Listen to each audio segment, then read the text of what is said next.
Our next speaker is Brian English, and his work on urban poverty has been shared by the New York Times, as well as some other notable publications. And he's actually the in-country director for CHF International in India, if I remember correctly.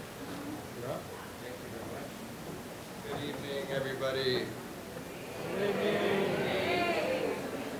So I wish this slide was for my opening joke, but unfortunately it's not. And there are indeed 1 billion people living in slums today, most of them in sub-Saharan Africa and South Asia.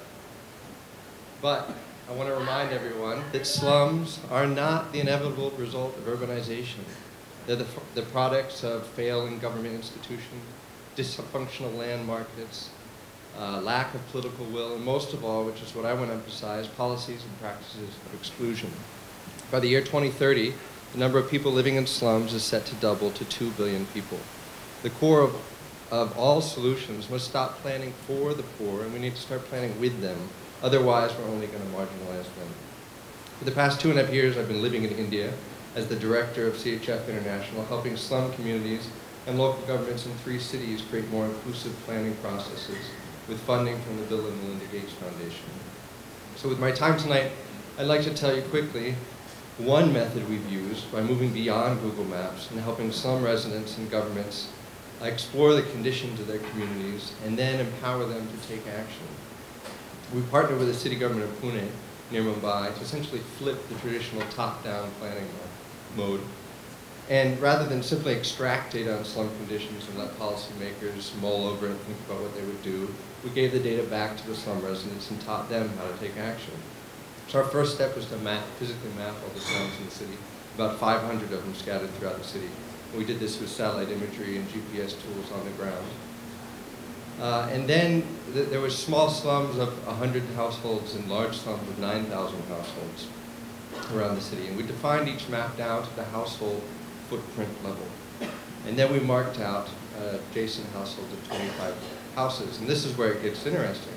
We asked volunteers from the slums to conduct surveys of their neighbors. We asked each volunteer to survey 25 of their neighbors. We had over 1,000 volunteers sign up to help us with this survey. In total, they collected information on the social, economic, and living conditions of almost 500,000 people. That's almost equal to the entire DC population.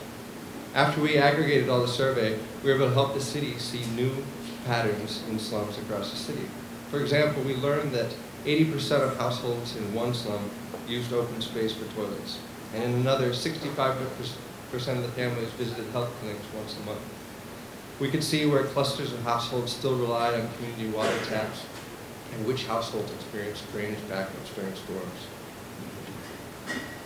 Then we gave the survey results back to the volunteers. We taught them how to organize neighborhood meetings and talk about the common issues that the data revealed. We call this process micro-planning, but at its core, I call it empowerment. In 2 years, we helped 130 communities undertake this process, which were home to almost 250,000 people. We taught them how to seek consensus and prioritize which issues they were going to address first, how to mobilize their own resources, and which doors of the government they should knock on. Of the 130 communities we worked with, almost all of them mobilized resources of the government and of their own to execute tangible products and projects that improve the lives of their communities. And the results were amazing. Drainage pipelines were constructed, systems to manage household garbage were organized, classes for teenage mothers were instituted, a community center was constructed. One group of women, when they found out all their husbands were getting drunk, they formed a pressure group and they went and shut down the local liquor store. Another group, when they found out they all had domestic violence issues, they went and got a police station constructed. And they even got it manned with a police officer.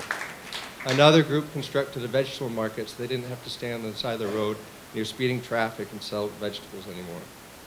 We published this micro-planning method in a format that the communities and government can use and keep replicating in the future, because our work is not done, and we're continuing to solicit funding and support to do this around the world. The results of our surveys have been published in what we call slum atlases, and we make this available to government and non-governmental organizations. And we've done this in 3 cities in India and 2 in Ghana. And this effort's earned us a feature story in Scientific America titled Share the Wealth. And in my opinion, until we start really sharing the wealth, it'll be a difficult and close to impossible to imagine a world without slums. Thank you.